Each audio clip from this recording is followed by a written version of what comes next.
So.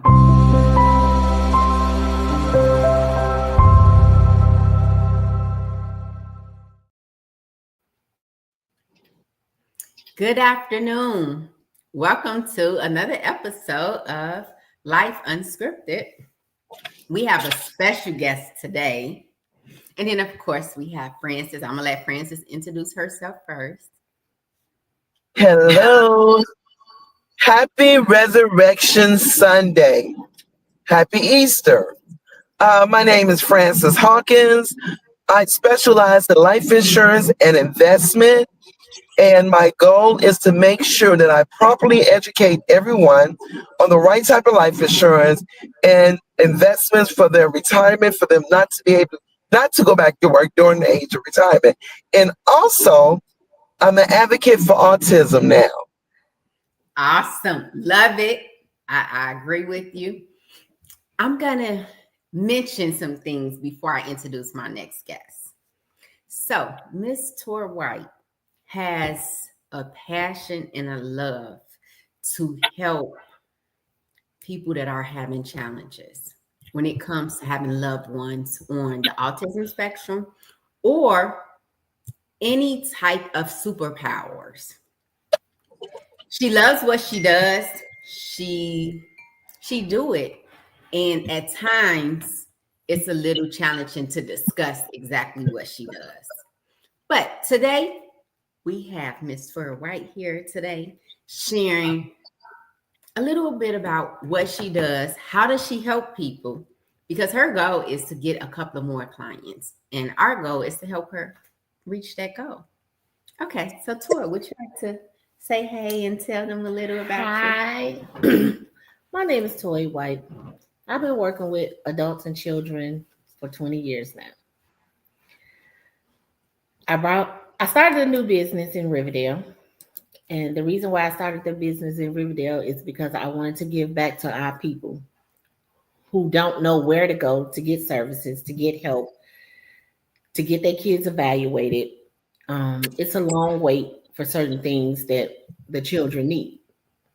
So that's where I come in. I try to look and go and find different places for them to get the services that they need. Because getting diagnosed with autism is a hard thing.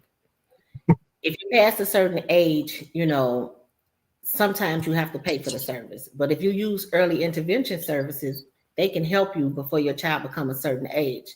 But a lot of times our families don't know about early intervention, which is Easter seals. So everybody could just look that up. And there's an Easter seal on 95th Street. You can call the phone number if your child is 1 and start the process. Why do you want to start the process so early? Is because the earlier, the better. If we can catch it now. If you feel like your child is not saying a few words, one word, and you're worried about it, you have a right to be worried about it. If you go to the doctors and the doctor is telling you not to worry. Make sure you let them know that this is something that you want. Some tests, anything that they have, you would like the service now. You don't have to wait. Even though they tell you to wait, you don't have to wait, because waiting, you'll wait and then it'll be too late. Because early intervention is only up to the age of 3. Once they get up to 3, a lot of the free services are no longer free anymore. I think like 2.5. Yeah, really to 3. It's over at 3. Yeah. So 2.5 is really the cutoff. And you don't want to be cut off, because once they get to 2.5, you still have to wait 3 or 4 months. Now the child is about to turn 3. See how passionate she is. We're going to discuss this even more. But hi, I'm Veronica White. I have a nonprofit. It's called Help from a Sister. Well, we cater to single parents who have a child on the autism spectrum. We provide tools, techniques, and resources to help them transition from where they are to where they want to be. Thank you so much for allowing us space on your Resurrection Sunday to listen to the message that we have to bring today. Okay, so you've been assisting BCBAs for 20 plus years. Yeah. Well, I've been assisting the BCBAs for like 16 years. 16. I started this job. I used to work at the hospital. Okay. So I started this job in like 2005, working in a workshop. It started from a workshop. I worked in workshops. I worked in residential. And then I started just going into different homes and doing it. And I just decided that for me, a lot of people were not getting the information that was true. You know, they'll get the runaround for months. People didn't know how to go get the resources. People didn't know that they, have their doctor write me a referral. I don't want to wait. Correct. A lot of times, the young parents don't know the questions to ask. That is true. So they're not going to ask them. They're just going to go along with whatever it is that the pediatricians and other people are telling them instead of just asking for the referral. But again, they don't know. Correct. So these are some of the things that we need to talk about. If you have any feeling that something is wrong with your child, immediately make an appointment and let the physician know the things that you want done. Don't wait and let them tell you, oh, well, we're going to wait 3 or 4 months. Just tell them, no, thank you, that you would like for them to give you a referral for wherever it is that they need to go. Because the waiting lists are long. Lurie's Children's Hospital, 18 months just to get evaluated, just to even be seen. 18 months. Correct. And there are some things you can do in the meantime.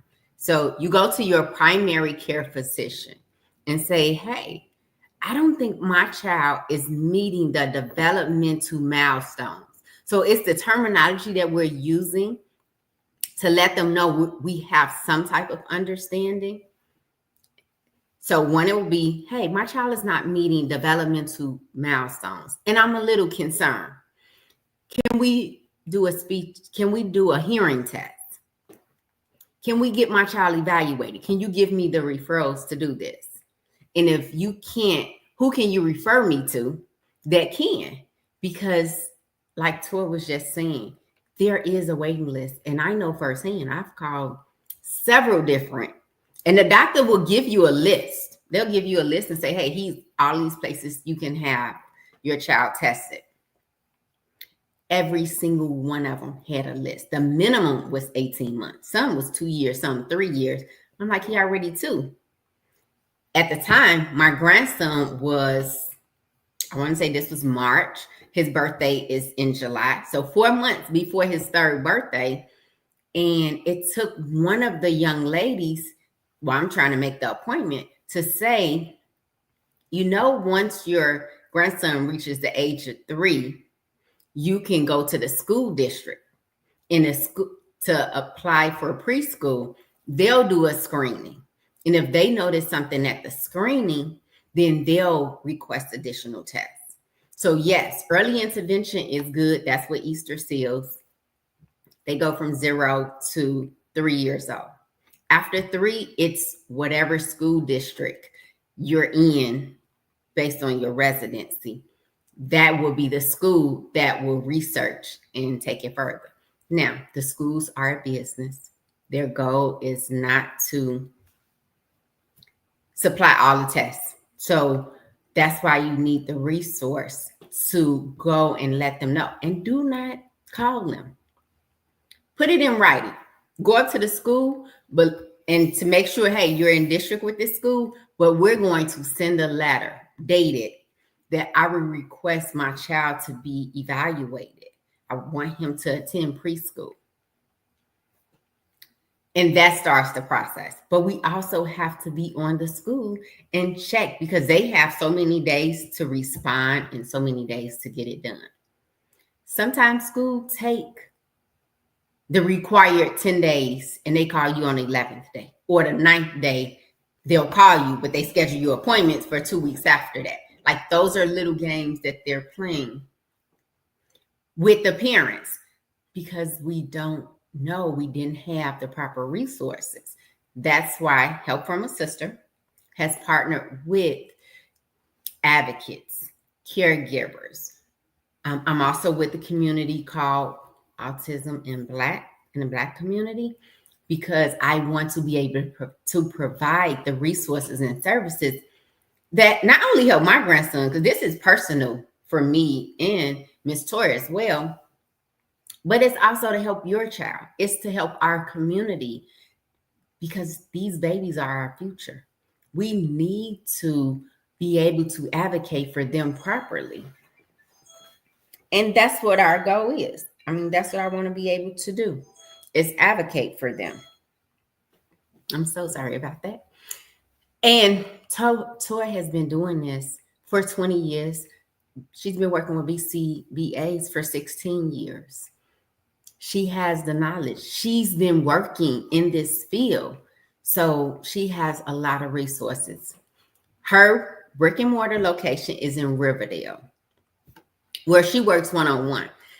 Right now, my focus is on the children. However, Tori doesn't have an age restriction.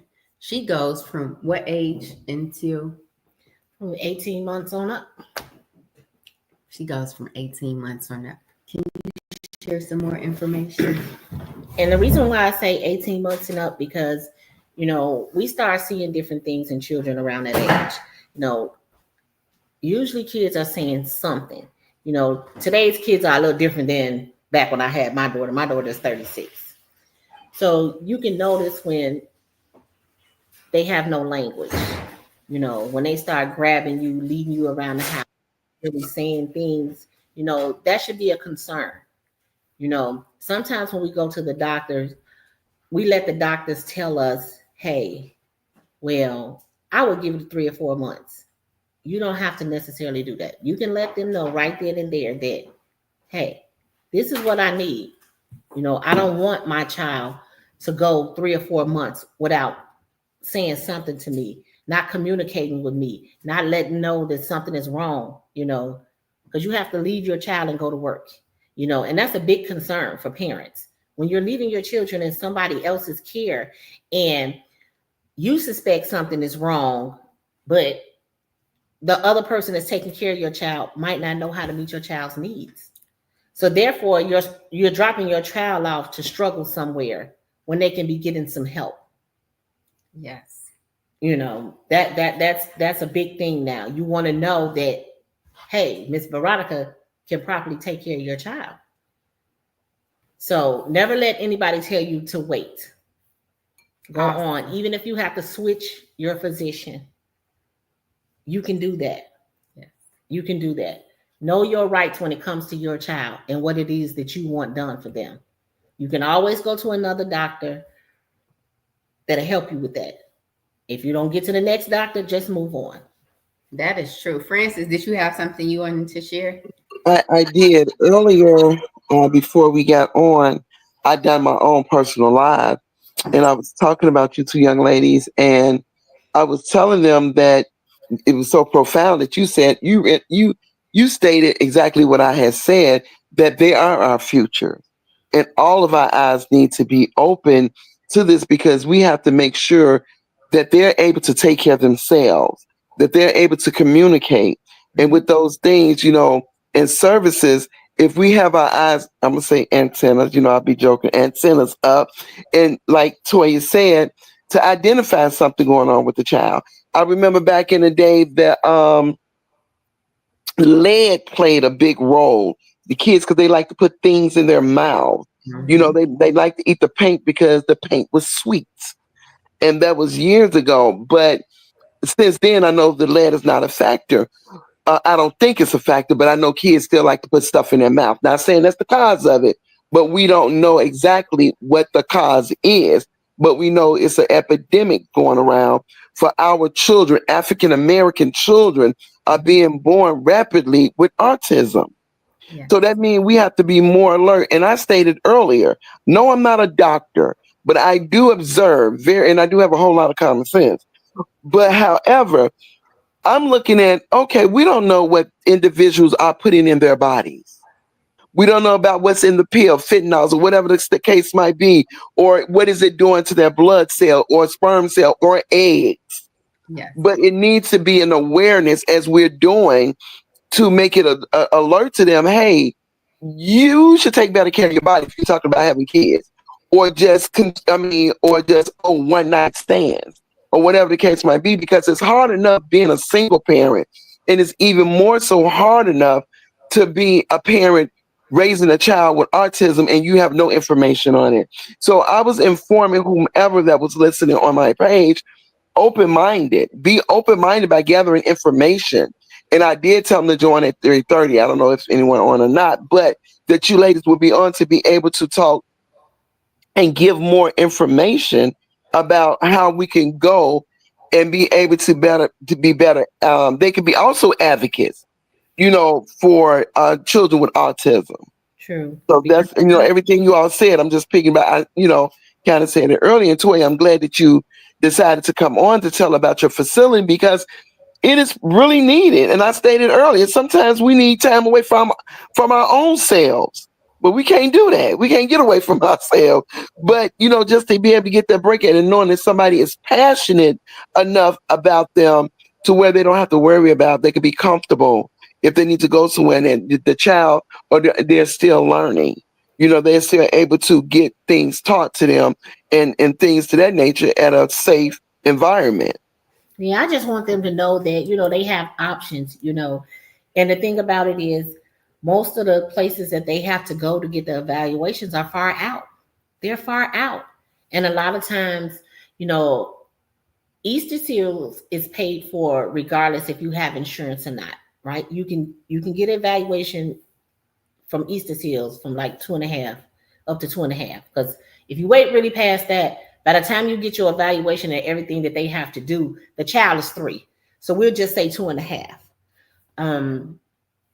The best insurance, if the parents are working, I'll say this. I know sometimes single moms, the money's running short and everything. And even though they have a job and the job offers insurance, they choose to keep the child on the medical card.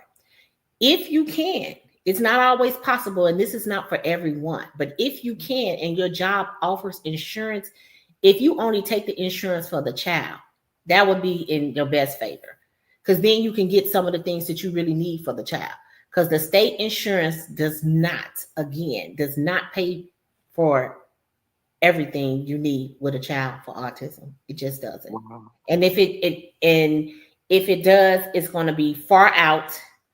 So if you live in a city, you might have to go out to Romeoville or somewhere really far, Naperville. And then sometimes, that service is not that good. I've experienced all of that. I go to doctor's appointments with some of my families, to help them get the referrals and everything that they need faster. Because sometimes when our young moms, they go to the doctor, it's an intimidating thing. They scared to ask the doctor, or they scared to tell the doctor this is what they want or this is what they need. So just extra help sometimes when people got a buddy system going on, somebody to fall back on, somebody to ask questions, they really need that, because they don't understand. They think it's their fault, but it's not their fault. They think it's something that they done, they just sitting around the house and filling their brain with a whole bunch of stuff that really they shouldn't be doing. They should just come back and focus on what we can do. But that's a hard task for people, and because they're frustrated. That is true. Yeah. But let's touch on that a minute, because I had a young lady and she shared with me the same thing. Our number, Help from a Sister number, is on there with our website. But she was saying, Veronica, also let the parents know that we're undetermined how autism came up, right? So some say it's genetics. Some people feel that it's from the vaccination. Some has to do with your diet. It could be your recreational drugs that you're trying. All those can play a factor in it. And I'm not saying it is or it's not. I'm saying once that child is born, that's a blessing. They have superpowers. We can't change the past. And by you focusing on the things I did or I didn't do, it's not helping the baby. I'm saying we have a community that we're starting because our goal is to help. We're not to judge. We just want to provide the service, tools, and techniques to help you as a single parent and help your child. Because if we can help them when they're younger, they can survive and take care of themselves when they're older. At the Autism in Black conference, I was introduced to people that have a master's, a doctorate degree, a speech pathologist. I was like, wow. So if we can get the right accommodations, yes, we have to be observant and we have to notice that something is just a little different about my child. And it's okay. We're all unique. We all have things that are a little different about us. But now let's bring it to the attention and let's just evaluate a little more. And with that evaluation, we can come up with a plan to get the child the additional services and services that they need, accommodations. Our goal is to have the right accommodations for those children so they can succeed at whatever they want to do. Whatever task they want to go, whether it's grammar school, high school, college, university, or a trade, because we can teach them how to work with their hands. And most of them can pick up. They learn differently. That's it. It's not saying they can't learn because these babies smart. Very smart. My grandson, 1 year old, learned how to unlock the door and walk out like he was going to take a walk. He needed a break. Yes, but he observed it. So if he can learn that, let's find out how he learned and teach him what he needs to do to prepare him. And we have to become advocates. Yes, I know that's a lot on your plate. It was a lot on my plate as a single parent as well. But now with the community, we have Miss Tour, we have Francis as an advocate as well. Let's help each other. So let's lighting the load a little, because now we're going to equip you with the proper terminology. What kind of accommodations? What type of tests we need to do? Who do we need to go see for it? And let's figure this out together. And we don't want you to be by yourself because you're feeling you did something wrong and you're by yourself. Nobody else understands. No, we're walking in this journey as well. My journey is new, but it's still a challenge. So we're saying, let's just do this together and help each other. Yes, because the help is needed. You know, I feel the young parents, you know, they just cry and cry and cry and cry. It's hard. It's very hard. You know, when you have regular children, it's hard. So just imagine, you know, you have a nonverbal child and you don't know what it is that your child needs. How frustrating that can be for people. You know, it can be frustrating for you. So think about it. When you're dropping them off somewhere else, you know, that person might be frustrated because they don't know. You know, a lot of people are not educated how to even take care of the children, you know. So if you get yourself educated, you can always sit down and talk to the people and let them know how your child learns. That is true. Or you can bring them to our conference that we're having on May 17th. So therefore they can be enlightened and provide resources to them as well. Because when your child have a meltdown, most people looking is like, oh, they're misbehaving, right?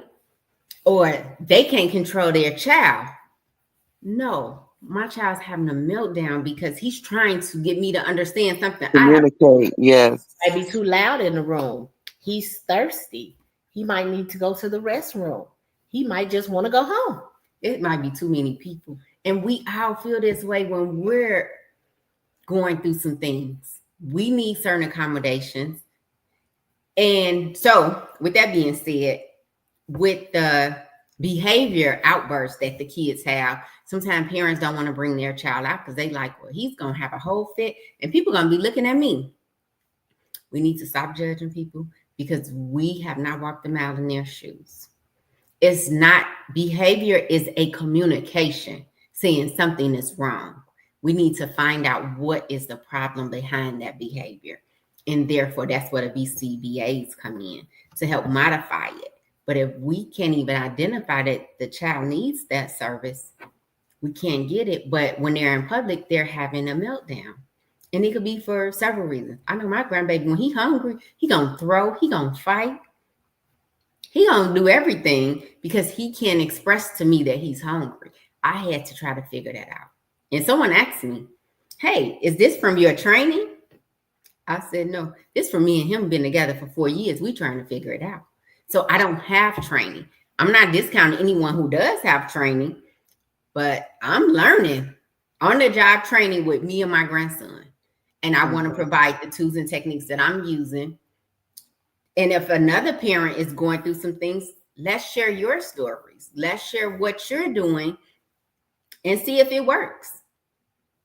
Yeah, collaborating with somebody else to figure out some things about children is a great thing. Everything don't work for everybody. That is true. You know what might work for you might not work for somebody else. So true. Yes. Yeah.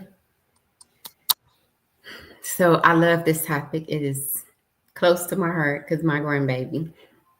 But I also want to help other people, children and grandchildren. And it's a topic that people don't like to talk about because they're scared of the word. I think so many people are scared of that word.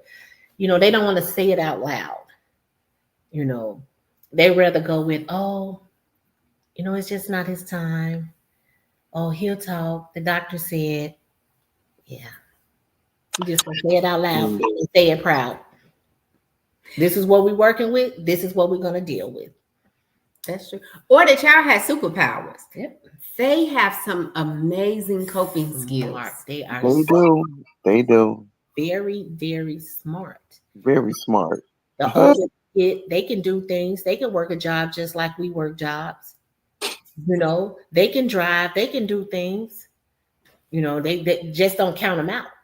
You know, they can do things once they grow up and, you know, they start getting the techniques and tools that they need, and the parents get the techniques and tools that they need to, you know, to let them move further. It can happen. Correct. No, I definitely agree with that. Yes. Provide the resources and the techniques, resources and training. Yes. So we will be doing training. We will be doing different workshops to share information. Because this is our community. These are our babies. Nobody's coming to save us. So yes, take one to teach one. And let's pass the information along. So if you know anybody that can be enlightened by the conversation we're having, forward this to them. Let them know that we're having a single parents conference on May 17th at the Discovery Center, 8560 Cottage Grove. Come show up, share your stories. Come show up and just get information. If you say, hey, I don't have nothing to say, I just want to hear what you all are talking about. So that's what we are. We're doing well. Is there any closing remarks, Francis, that you'll want to start with or say? I just want to say that we can do this collectively. There's nothing too challenging for us because we're all going to be able to help one another, especially whoever is listening. They might run across somebody, you know, just spread the word. Just open your eyes. Just start paying more attention, you know, and things to that nature. And like you said earlier, and I stated earlier as well, don't just think, oh, they just not talking. No, let's see what's going on. Let's find out the problem and things to that nature. So basically, that's it. I'm looking forward to our event that we're having with you, Veronica, May 17th. Hopefully a lot of, you know, people come on out and listen to different services and things that they can help, you know, that can possibly help them. I met a young lady today. I was invited to one of my girlfriend's churches, and she drew to me because I noticed her son was artistic. Mm-hmm. I told her about the event. She said she was more than happy to be able to, you know, to come out. And I also told her about toys. So it's like anybody I see that I could possibly help. I've gotten her phone number. We're going to be talking later. I'm going to be sending over a flyer. We become friends on Facebook. I didn't have time to do that because she was going to try to get on today to listen in. But it's all about teach one and it'll go on. I agree. Mm-hmm. That's all I have. All right. Thank you. Tori, do you have any final words you would like to say? We just have to be one autism family working together to help our babies. Awesome. Well, there's a couple of things I want to close with saying. One, is, yes, we're sharing a lot of good information. Help from a Sister is a nonprofit. However, we work with for-profit companies. And in order for them to provide the services that they need to do, there's a cost associated with it. If there's a way that I can help out, hey, I'm going to try. However, it's an investment. We're investing in the future of our children. So let me let you know about the consultant fee to work with Miss Chor, because she's not going to see it. So I'm going to share the information for her. If you have a child 18 months to 14 years old, 13 years old, then the fee is $75. When I tell you the minimum that you're going to pay to receive the knowledge that she's been acquiring for the last 20 years, there's no comparison. It's priceless. Yes. She's not charging you to go to the doctor visits or to do the information. However, this is her passion and this is her source of income. She actually put her prices to the bare minimum because we know the community that we're serving. However, it is a service that we're providing, that she's going to provide. Help from a Sister is a nonprofit. Toy Business is a for-profit. So 0, 13, 14, don't quote me on that. The price you can quote me on, $75. Consulting fee. That's for us to have a conversation, for me to evaluate, for her to evaluate and tell you what services she's going to help you with. Now, for a child that's 14 and on up, the fee is $150. Still a minimum, because if she works with your parent, child, loved one, it's one-on-one. Sometimes it might be two, but that's the max. She wants to keep it small and intimate, therefore she can provide the service to them. So therefore it limits the amount of people she's working with because she's only one person. So we know that we need this. It's not going to be free. We have to, and you're not paying a fee for her services. You're paying a fee for the referral, the consultation, because she has a brick and mortar location and we have to help we have to help her. Just like we're willing and able to help everyone that comes in, we also have to be able to give back and support what she's doing. So with that being said, thank you, Ms. Barrow. There's 2 fees, one for the children, one for the adults. We'll put more information in the chat later, and she has flyers. She will be at the Single Parents Conference sharing more resources and just speaking to the parents because she loves it. This is her passion. But we also want to bless her with not questioning the fee that she's charging to provide the service. Okay, so with that being said, I want to say thank you all so much for tuning in. We look forward to speaking with you next week because we know that April is also financial awareness. We're not going to stop talking about autism, but we are next week planning to have a little more conversation on financial awareness because we want you to be well-rounded. And finances is a major part because, hey, I just mentioned some fees that you'll have to pay, but let's figure out how to control our finances as well. Thank you for tuning in this week, Weekly Check-In, Life Unscripted with Frances, Veronica, and Tor. Until next week. Thank you, guys.